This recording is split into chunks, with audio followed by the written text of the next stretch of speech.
obrigado, Senhor, pelo privilégio de contarmos com o Senhor em nossas guerras. Não fora a Tua graça, a Tua misericórdia, nós teríamos sucumbido. Continua conosco, Senhor, nos protegendo. Agora pedimos a Tua bênção sobre as nossas crianças. Elas serão ministradas, ó Pai, pela nossa equipe, e a mesma unção que está sobre nós aqui, esteja sobre elas ali também. De modo que elas possam sair daqui com a palavra nova, com a semente do Evangelho no coração delas, que é a mesma oração que fazemos para nós. Em nome de Jesus. Amém. Podemos se assentar, amados irmãos e irmãs. As crianças, então, portanto, podem se dirigir ao Ministério Infantil.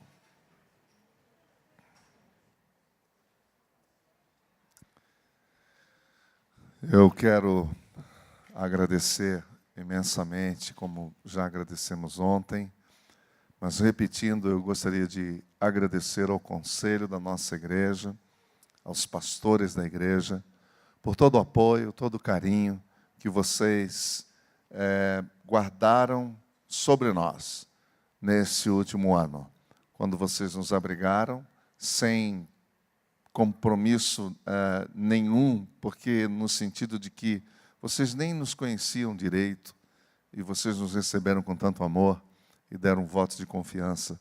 Então, a nossa gratidão. Nossa gratidão ao conselho, aos pastores e a todos vocês, as famílias da nossa igreja. Muito obrigado.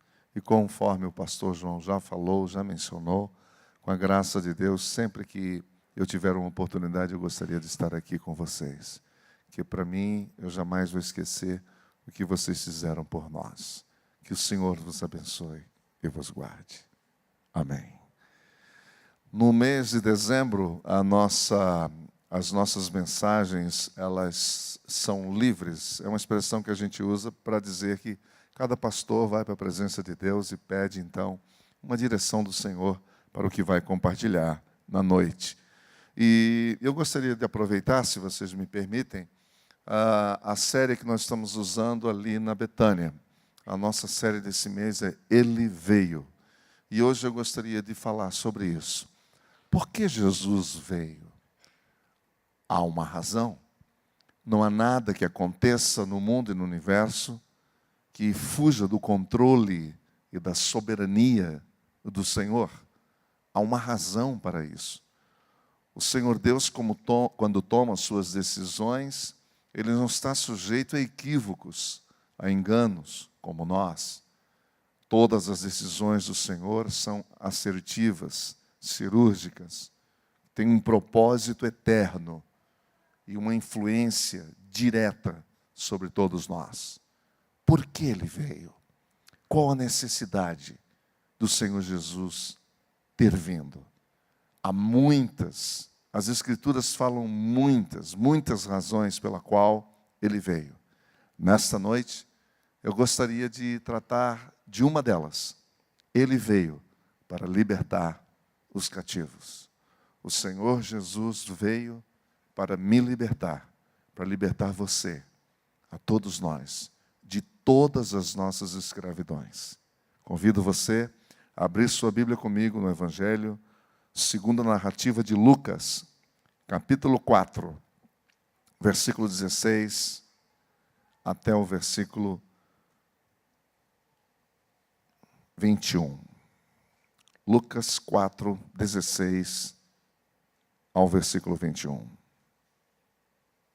O Evangelho de Lucas fica no Novo Testamento. Você passa Mateus, Marcos, Lucas. Chegando até o capítulo 4, encontrando o versículo 16.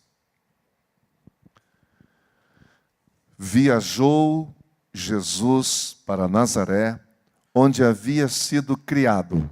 Jesus nasceu em Belém e foi criado em Nazaré, até os 12 anos. Depois nós não ouvimos mais nada a seu respeito, que muito provavelmente, ao atingir a sua idade maior, que é 13 anos, 12, 13 anos, o menino judeu é assim que faz, ele se torna adulto. Então aqui, o Senhor Jesus muito provavelmente foi enviado para algum lugar, para alguma comunidade de estudo, para alguma comunidade onde se concentra o treinamento e o discipulado de pessoas. E ele retorna quando completa 30 anos, já para inaugurar o seu ministério. Então, aqui, nesse caso, ele já tem 30 anos, mas ele foi criado aqui, foi criado em Nazaré. Ele está praticamente inaugurando o seu ministério público, que a gente diz. Praticamente se apresentando à sociedade agora como homem formado. Então, veja isso. Jesus viajou para Nazaré, onde havia sido criado, e conforme o seu costume, um bom judeu cumpre o seu costume de visitar a sinagoga. Isso é surpreendente e maravilhoso. Jesus nunca se deixou levar por coisa alguma, nunca teve medo de coisa alguma. Nada que pudesse influenciá-lo, muito pelo contrário. Ele sempre soube que quando ele chegava, mudava as circunstâncias. Então ele estava ali. Olha isso, que lindo. Entrou na sinagoga, um dia de sábado. Então, um sábado, muito provavelmente pela manhã, como era o seu costume, ele foi à sinagoga. E agora, como um visitante, uma pessoa importante, que todos já sabiam, algumas pessoas já tinham ouvido falar dele, da sabedoria dele, ele foi criado ali em Nazaré, aquele menino, lembra, de 12 anos, que foi encontrado lá conversando com os sábios, etc. Isso ninguém esqueceu, né? Ninguém esquece. Então é uma visita ilustre. E por causa disso, ele é convidado a ler a Torá, ou a lei, naquele dia. A leitura era dele. E posicionou-se em pé para fazer a leitura. Foi-lhe entregue o livro do profeta Isaías. Na verdade, é um rolo, eu não sei, também é só para lembrar que, graças a Deus, nós temos todos os originais dos livros bíblicos, de Gênesis a Apocalipse. Eles estão em rolos, pergaminhos, guardados em museus, tipo Cairo, Londres, etc., ou outras universidades. Não têm acesso ao público por uma razão clara.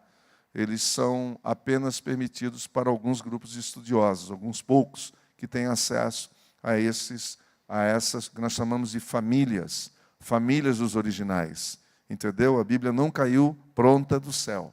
Ela foi formada e demorou anos para se fechar o cânon do Antigo Testamento e do Novo Testamento. São mais de 5.000 anos entre o primeiro e o último livro e mais de 40 autores. Então, nesse caso, foi entregue um rolo, o rolo do profeta Isaías, que, a propósito, é conhecido como o Evangelho do Antigo Testamento. De todos os livros do Antigo Testamento, que mais menciona a respeito do Cristo, do Messias.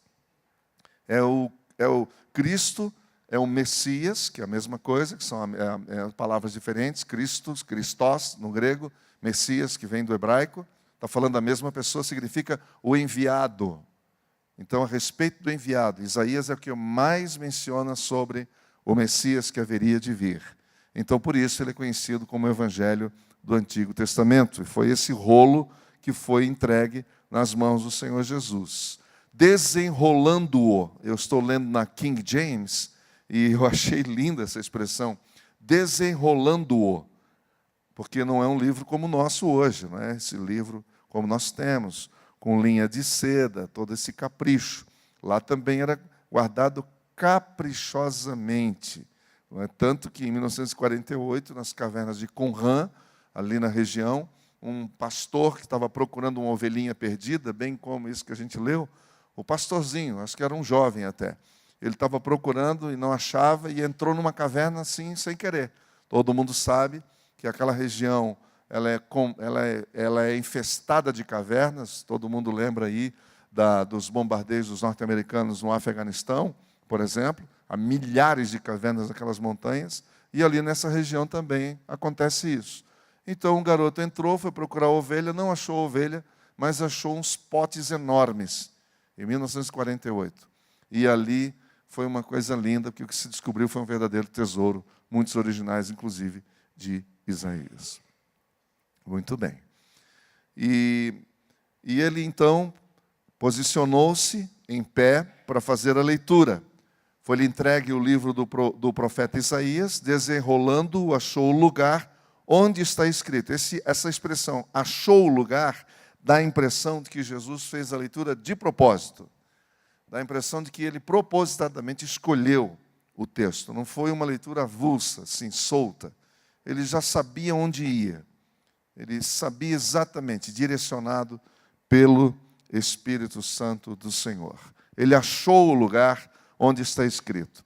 Porque é claro que essa época são textos originais, não tinha os versículos e os capítulos como nós temos hoje.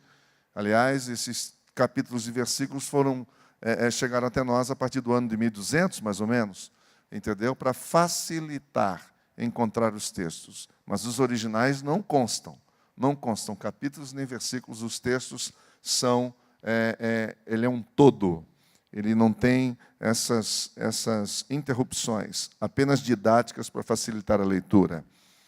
Achou o lugar onde está escrito, e olha que lindo, algumas Bíblias têm esse versículo 18 e o 19 no parágrafo como se fosse para dentro. Isso significa que, se a sua Bíblia é assim, significa que esse texto ele não é original do Novo Testamento. Ele tem a ver com o Antigo Testamento. Então, todas as vezes que você está lendo a sua Bíblia, e você está lendo, de repente, o parágrafo fica para dentro, na página, significa que esse texto é do Antigo Testamento.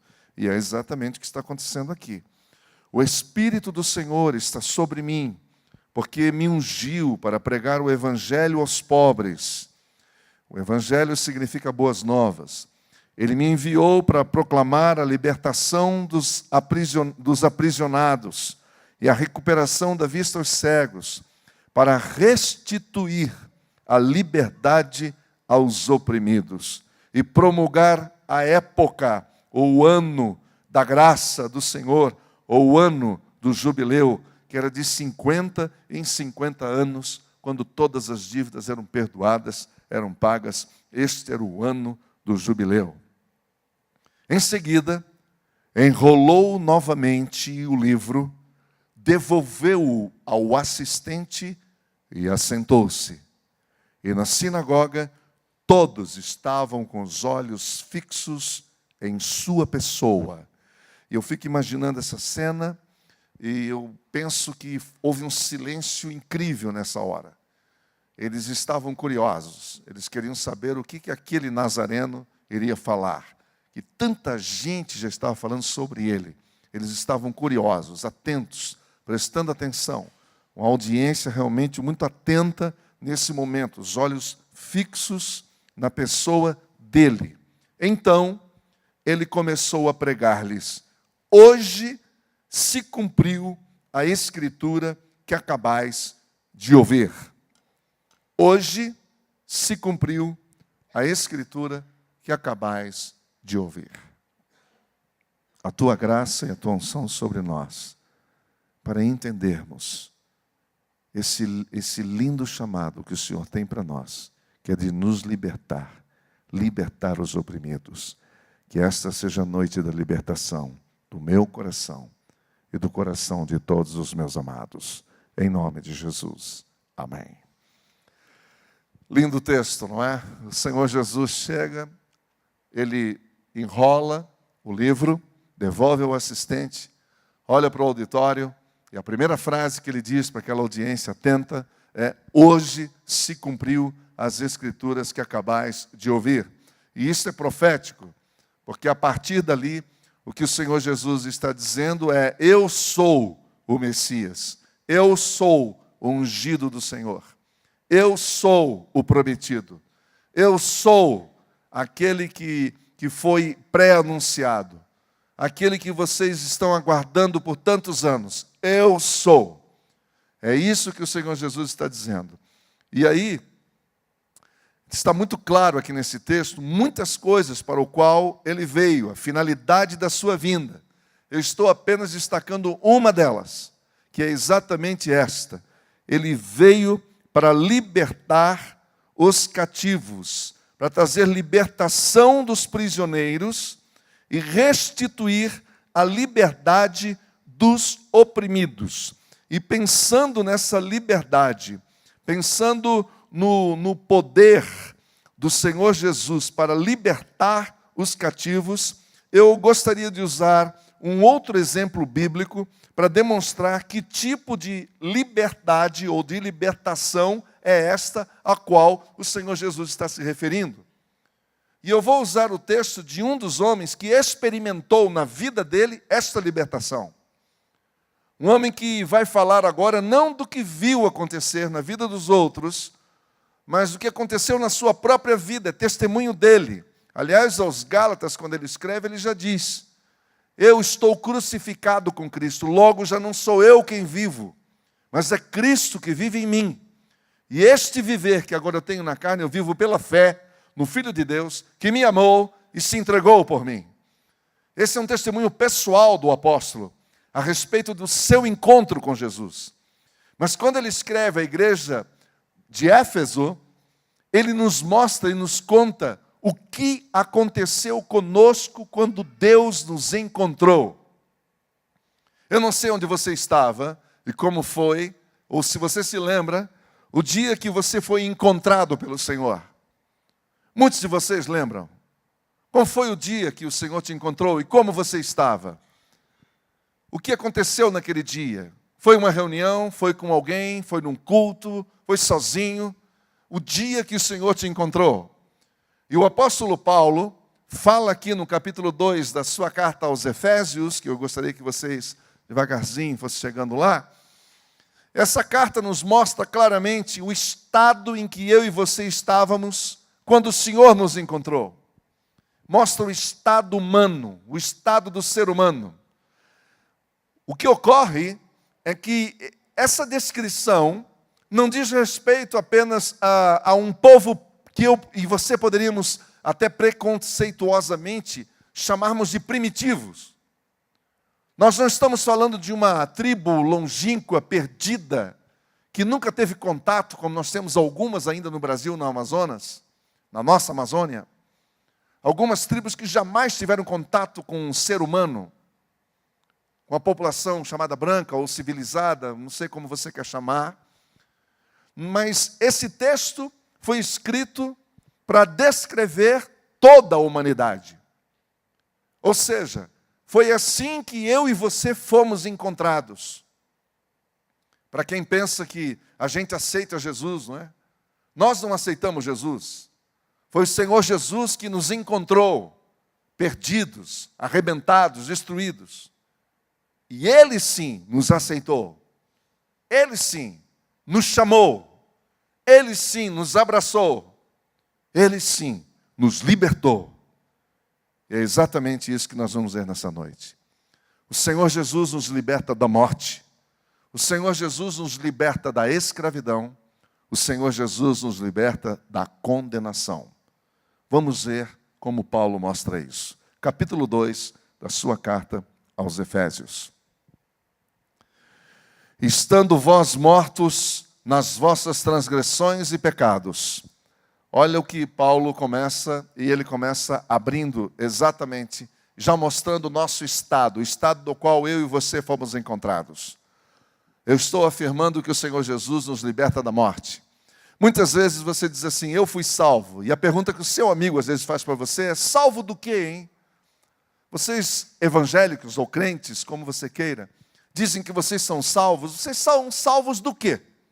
Então você tem que biblicamente saber do que você foi salvo.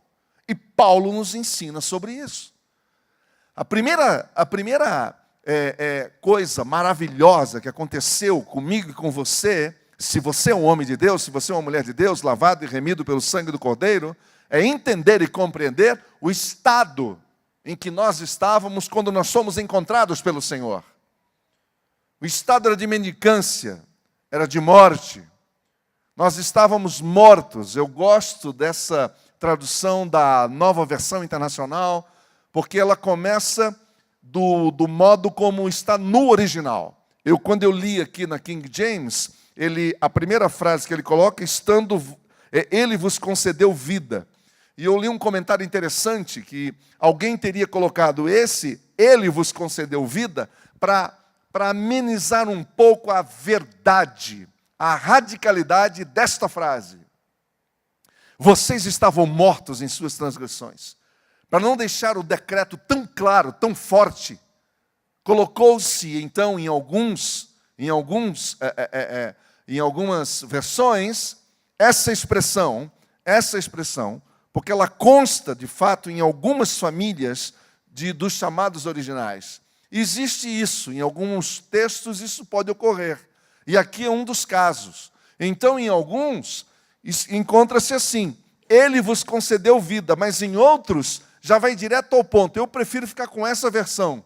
Eu creio que Paulo deixou a coisa muito clara logo, para deixar exatamente claro para mim e para você quem nós éramos quando o Senhor Jesus chegou até nós, quando Ele nos encontrou.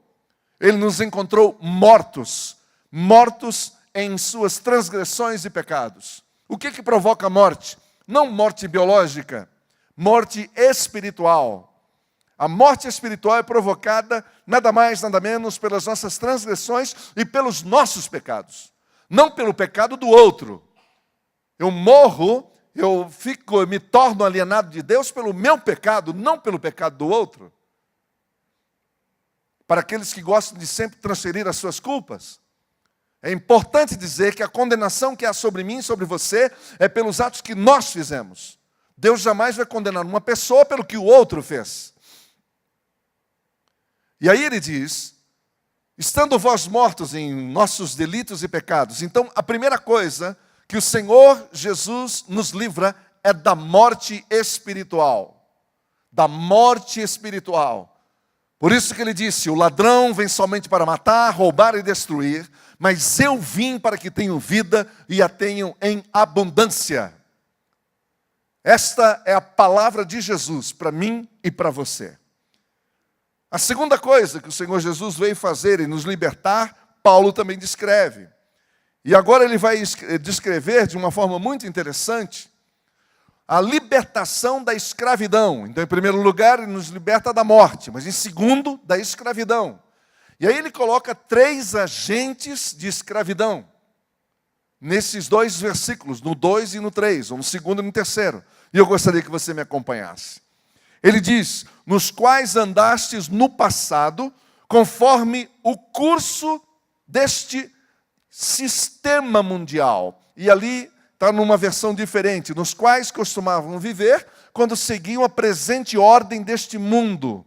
E o que ele chama de presente ordem desse mundo, aqui na King James está dizendo que é o curso desse sistema mundial, que nada mais, nada menos, você já está entendendo o que é ou não? É a cultura, é o modo de viver desse mundo.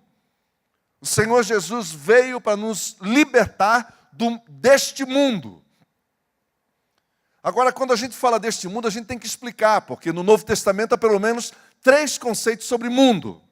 Primeiro, é que Deus amou o mundo, de tal maneira que deu o seu Filho unigênito para que todo aquele que nele crê não pereça, mas tenha vida eterna. Quem escreve isso é João, capítulo 3, versículo 16, e todo mundo sabe disso.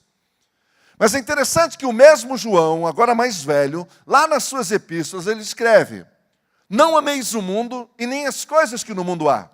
Dá a impressão de uma incoerência, não é? Ocorre que a palavra mundo, usada nos evangelhos, é diferente da palavra mundo usada na sua epístola. Paulo, quando fala nos evangelhos, ele está se referindo ao mundo enquanto pessoas.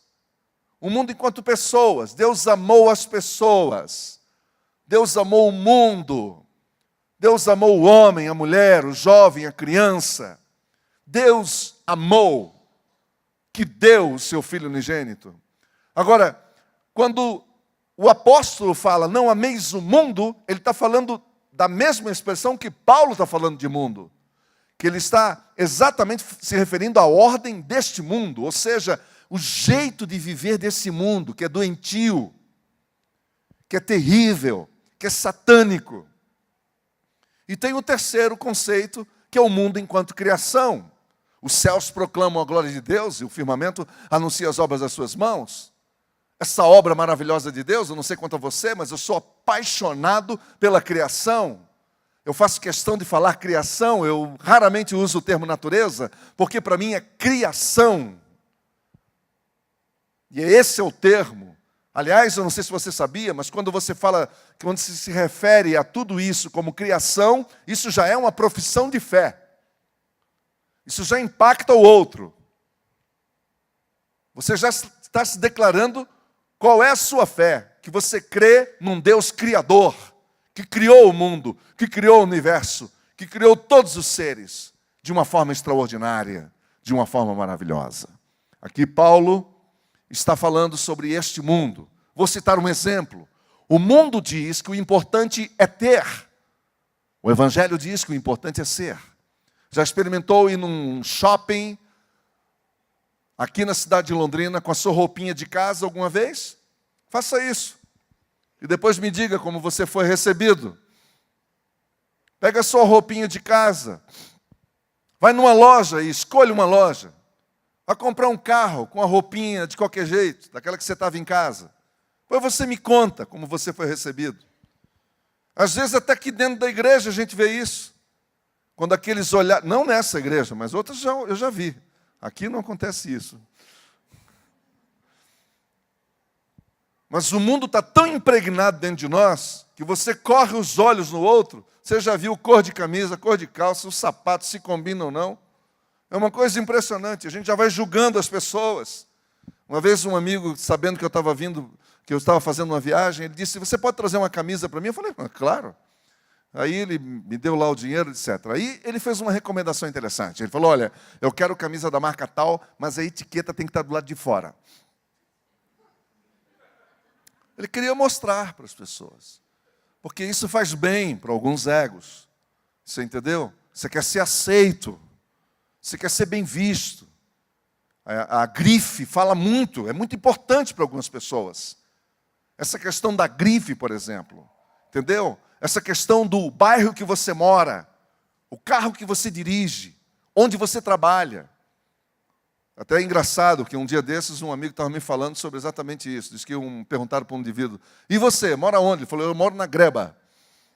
É incrível. Então virou uma piada. Vira uma piada. Esse é o mundo. O mundo diz, pau que nasce torto, morre torto. Alguém já ouviu falar? Essa é das antigas, né? Isso é frontalmente contra o Evangelho. Quem conhece o Evangelho sabe que só o Evangelho pode transformar caráter. Só o Evangelho transforma caráter. O Evangelho transforma.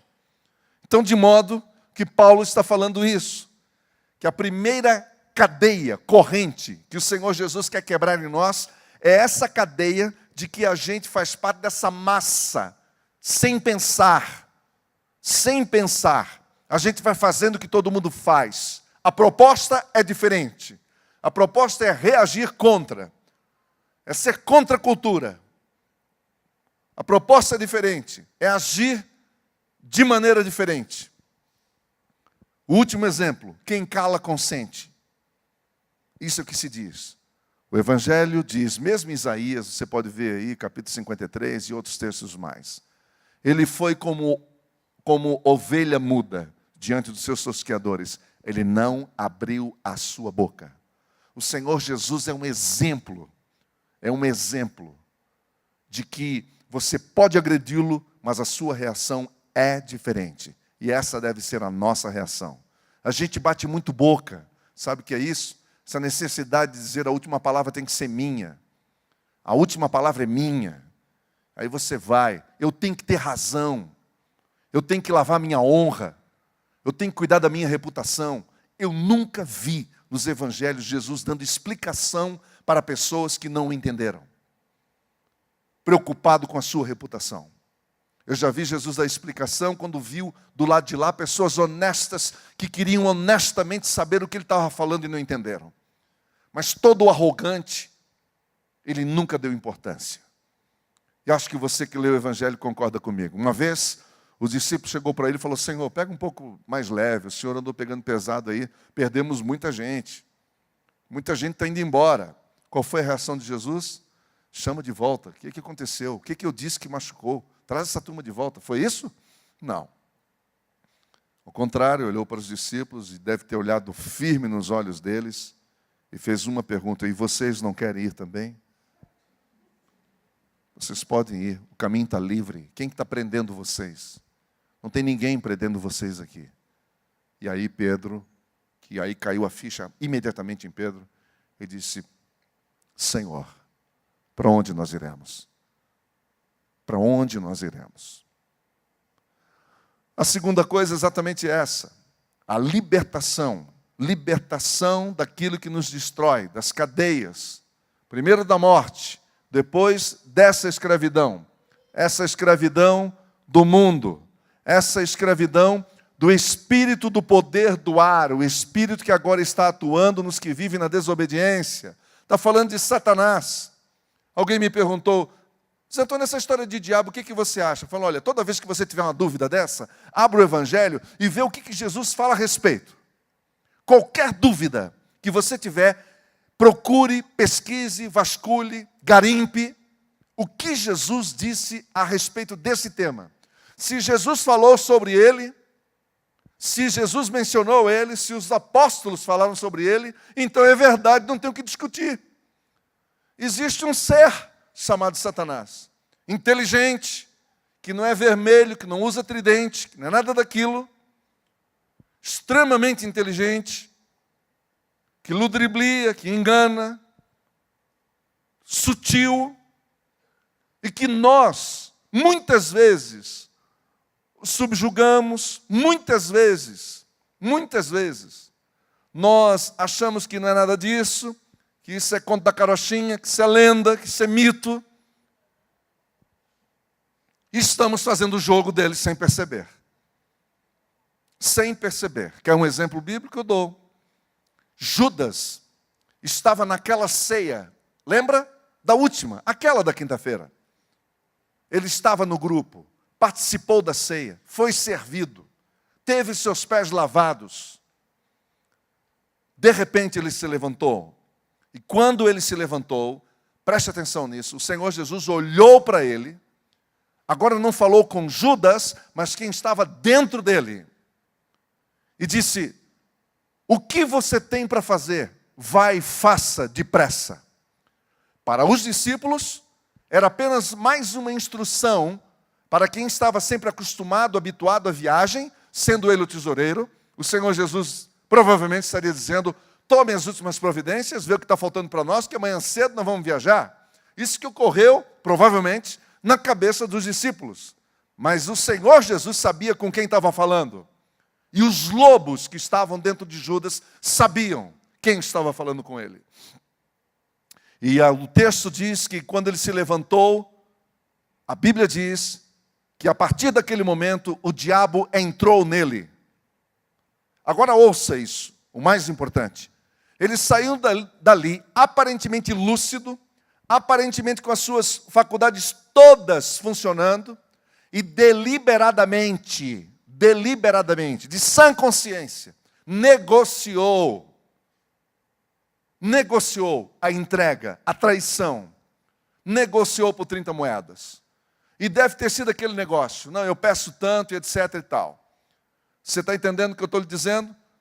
Isso é para a gente entender que a gente precisa ler o Evangelho e prestar atenção, porque para a maioria, quando o diabo está dentro de alguém, uma possessão, a pessoa normalmente está estribuchando por aí.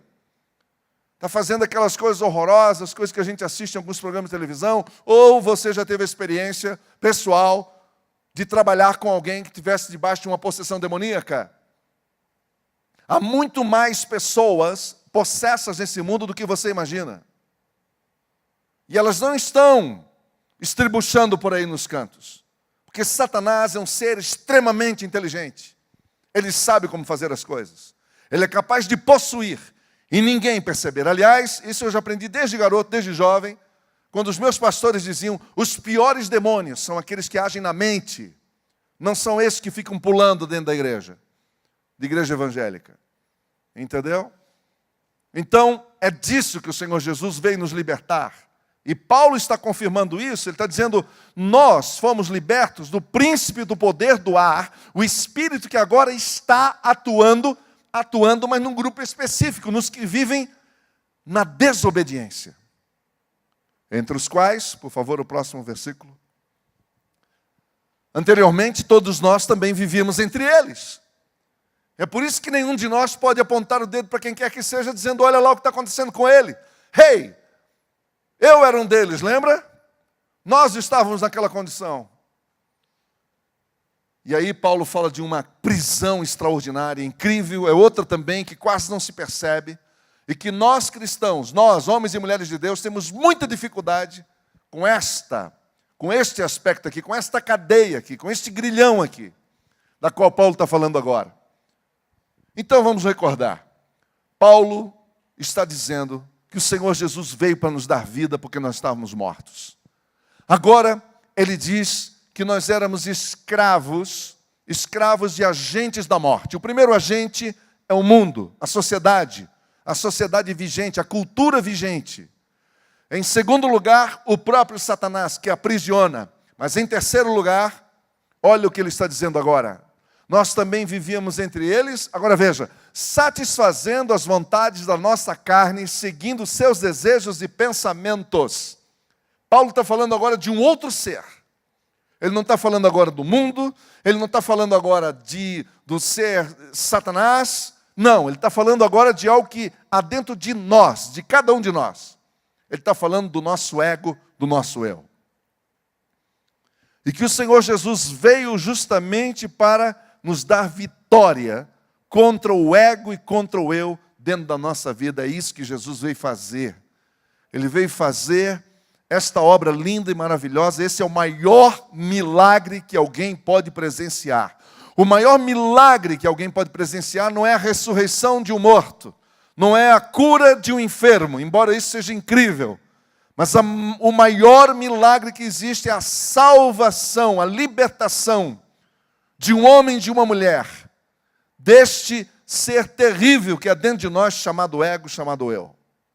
Quando ele vai para a cruz, quando finalmente é crucificado. O Senhor Jesus, desde o seu primeiro momento de vida, sempre viveu na cruz.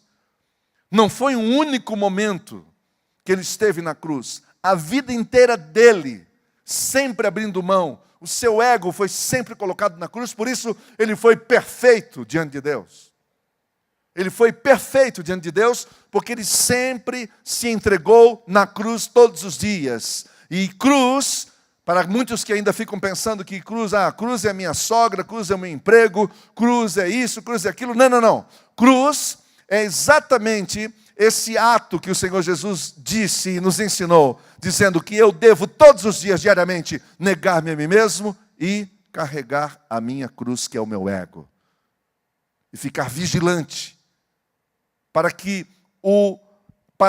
o senhorio de Cristo seja evidente e reflita na minha vida, e não o meu ego. Nós temos que nos libertar do nosso ego. Então, veja bem, o Senhor Jesus disse, no mundo tereis aflições, mas tende bom ânimo. Por quê? Porque eu venci o mundo. Então, quanto ao mundo, nós temos uma solução simples. O Senhor Jesus já venceu. Você só não pode dialogar com Ele, cair na história dEle, ter a cabeça feita por Ele, entendeu? E isso existe uma maneira muito simples da gente vigiar assim. Conheça o Evangelho, leia os Evangelhos, se encha do Evangelho, entendeu? Se encha do Evangelho. Quanto mais do Evangelho tiver em você, menos espaço haverá para os valores dessa sociedade corrompida que está aí. Corrompida que está aí. A segunda coisa sobre Satanás, o que o Senhor Jesus diz? Resisti ao diabo, e ele fugirá de vós. Resistir ao diabo. Resistir ao diabo. Você não pode enfrentar Satanás. Eu não posso enfrentar Satanás. Quem enfrenta Satanás é o Senhor. Então o Senhor o repreenda. E você apenas dependa totalmente do Senhor. E declare isso. Senhor, livra-me deste mal. Guarda a minha vida. Um homem e uma mulher de Deus, lavado pelo sangue do Cordeiro, não tem que temer Satanás. Não tem que temer Satanás. Não tem que temer Satanás. E um homem e uma mulher de Deus, lavado pelo sangue do Cordeiro, que tem compromisso com a cruz, não fica possesso. Ele pode ter problemas de opressão, e todo mundo aqui tem. Todo mundo já teve, pelo menos uma vez. Entendeu? e nós que somos líderes particularmente, a gente somos assaltados direto. Opressão maligna tem mesmo, possessão não. Aí você diz, e como é que o senhor me explica aquele irmão daquela igreja, que era membro da igreja? Olha, ele pode ser membro da igreja, ele pode ser um pastor, ele pode ser um presbítero, pode ser o que for. Canta no coral, canta no louvor, entendeu? Se houve problema de possessão, não houve conversão genuína e completa nesse coração. Houve uma brecha na vida desse homem, dessa mulher, que nós não sabemos, porque a gente não conhece o coração e a gente não pode julgar. Nós não podemos julgar. Mas que Satanás, ele é sutil, ele é capaz de enganar alguém. E esse alguém conviver entre nós, entendeu? E está debaixo da ação e da direção de Satanás, e sem que você e eu percebamos, isto é possível. Isto é possível. Em relação a Satanás, Jesus disse, resistir ao diabo, ele fugirá de vós. Agora, em relação à carne, o que o Senhor Jesus falou? Em relação à natureza adâmica, à natureza terrena, o que Jesus falou?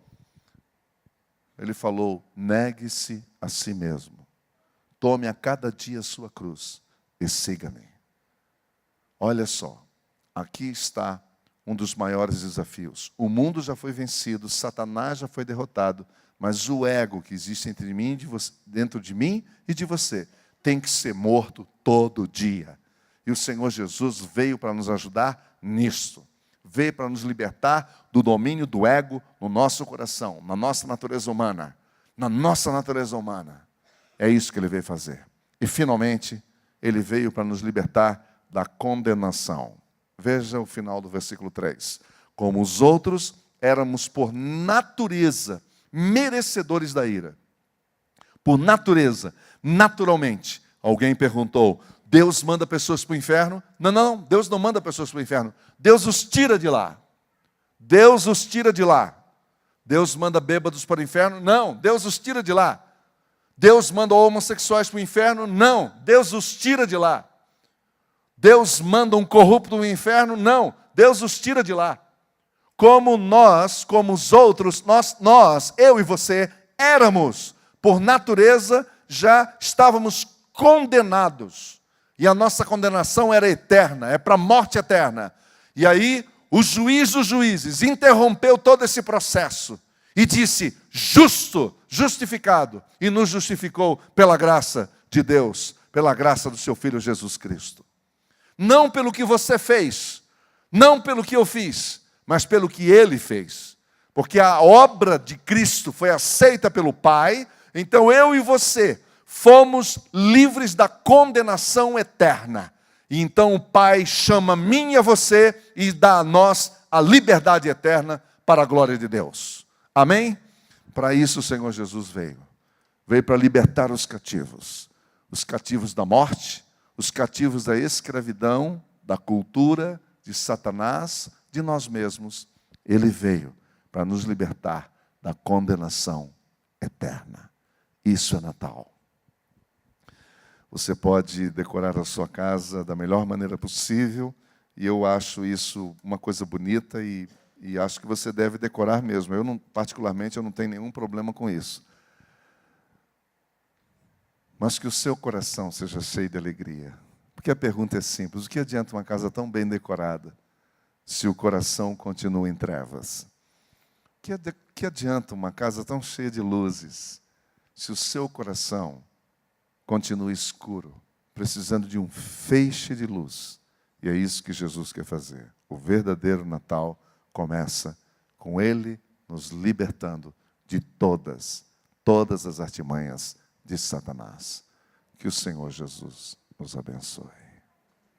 Vamos orar? Senhor Deus e Pai, eu te agradeço pelo privilégio que Tu me dás de estar aqui nesta noite, com os meus amados irmãos e irmãs, com a nossa igreja mãe, que nos acolheu no seu útero, e agora, Senhor, permitiu que nós pudéssemos nascer como igreja e desenvolver a missão para a qual o Senhor nos chamou. Agora eu oro pelos meus amados irmãos e minhas amadas irmãs que aqui estão nessa noite.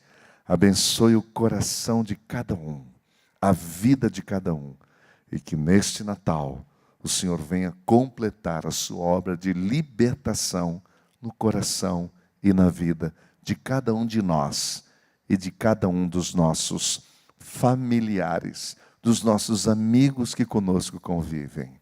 Ajuda-nos, papai, a refletir esta liberdade que só o Senhor pode nos oferecer. Muito obrigado por tudo. Em nome de Jesus. Amém.